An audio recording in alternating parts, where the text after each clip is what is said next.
keistimewaan beristighfar. Apa saja keistimewaan beristighfar kepada Allah Subhanahu wa taala? Di samping istighfar itu untuk memohon ampun dari dosa dan maksiat, istighfar itu memiliki keutamaan pertama. Orang ketika beristighfar itu hakikatnya melaksanakan perintah Allah. Karena istighfar itu yang memerintahkan Allah. Faqultu astaghfiru. Di dalam surat Ali Imran Allah menyebutkan walladzina idza fa'alu fahishatan aw dzalamu anfusahum dzakarullaha fastaghfaru. Istighfar itu perintah dari Allah. Ketika kita melaksanakannya berarti kita melaksanakan perintah Allah Subhanahu wa taala. Maka kita tentu mendapatkan nilai pahala di sisi Allah Subhanahu wa taala. Jadi berlipat-lipat minta ampun kalau itu kita berbuat dosa dan maksiat. Kalau kita ternyata merasa kurang lengkap dan sempurna ibadah kita, maka dengan istighfar kita minta dilengkapi oleh Allah. Sekaligus istighfar itu ternyata apa? Merupakan perintah Allah, ketika kita laksanakan maka bernilai pahala di sisi Allah Subhanahu wa taala. Keutamaan pertama itu. Kemudian keutamaan kedua, istighfar itu ternyata merupakan sunnah tuntunan para nabi dan rasul. Ternyata bukan hanya di masa Nabi Muhammad yang namanya beristighfar. Meminta ampun itu ternyata kebiasaan sunnah para nabi dan rasul terdahulu. Mulai dari Nabi Adam alaihissalam. Nabi Adam alaihissalam ketika dia berbuat kesalahan, di dalam surat Al-A'raf Allah menceritakan Nabi Adam kemudian berdoa, qala Rabbana dzalamna anfusana wa illam taghfir lana. Di mana kata istighfarnya? Wa illam taghfir lana. Ya Rabb, kami sesungguhnya kami berdua telah berbuat zalim.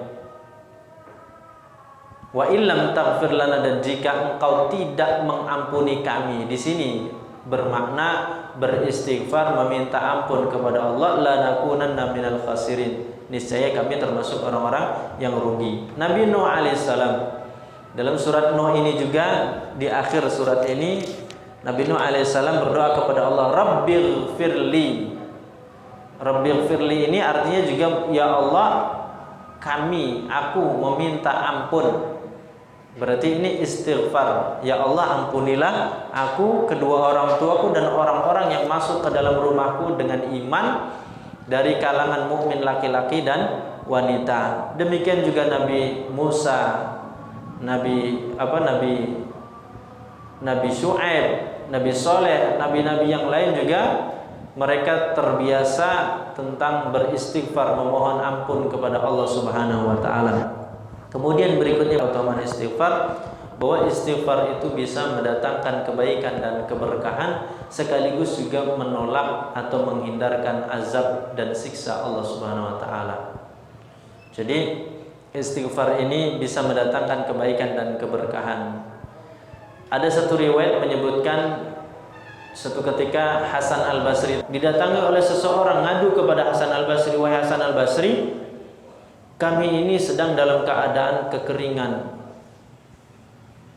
Kami ini sedang dalam masa musim kemarau, kekeringan, tidak turun hujan. Bagaimana solusinya? Kata Imam Hasan Al-Basri, istaghfirillah. Istighfar kepada Allah. Akhirnya oleh Allah Subhanahu wa taala diturunkan hujan. Berarti istighfar itu bukan hanya sekadar minta ampun, tetapi juga bermakna doa memohon kepada Allah. Lalu ada yang lain lagi datang kepada Hasan Al-Basri, wahai Hasan Al-Basri, saya ini sudah lama berkeluarga tapi tidak diberikan keturunan seorang anak. Kata Hasan Al-Basri, istaghfirillah, istighfar kepada Allah. Istighfar kepada Allah, akhirnya apa? Tidak lama kemudian dikaruniai keturunan oleh Allah Subhanahu wa taala. Datang lagi yang lain, wahai Hasan Al-Basri, kebun saya ini ternyata tidak pernah berhasil.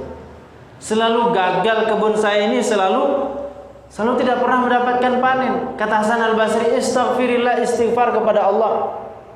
Selalu dia diperintahkan kepada orang tersebut untuk beristighfar, dan ternyata dikabulkan oleh Allah Subhanahu wa taala. Ada lagi yang lain datang kepada Hasan Al-Basri, wahai Hasan Al-Basri, saya ini kondisinya dalam keadaan fakir, serba kekurangan. Apa solusinya?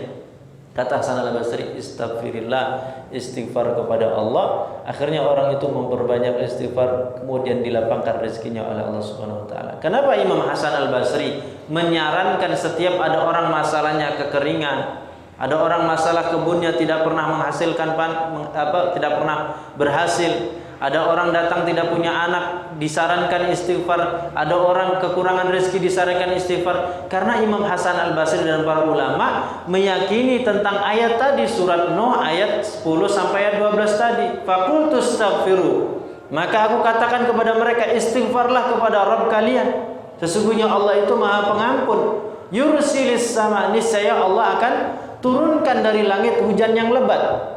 Wa yumdidkum bi amwalin wa banin wa yaj'al lakum jannati wa yaj'al lakum anhara, dan niscaya Allah akan memperbanyak anak keturunan, dan Allah akan memperbanyak harta kalian. Kemudian Allah akan menjadikan bagi kalian kebun-kebun, dan Allah akan menjadikan di dalam kebun-kebun itu sungai-sungai. Maknanya apa? Dengan istighfar keberkahan Allah berikan. Dengan istighfar kebaikan-kebaikan Allah Subhanahu wa taala akan berikan, baik dari langit maupun dari bumi. Dari langit berupa hujan tadi, dari bumi bisa berupa tanaman, bisa berupa usaha dan lain-lain.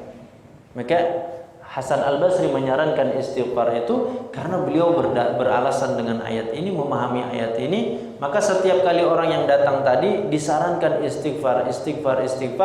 Setiap setelah menyarankan istighfar, Hasan al-Basri membaca ayat tadi. Faqultu astaghfiru rabbakum innahu kana ghaffara yursilis samaa 'alaikum midrara wa yumdidkum bi amwalin wa banin wa yaj'al lakum jannati wa yaj'al lakum anhara.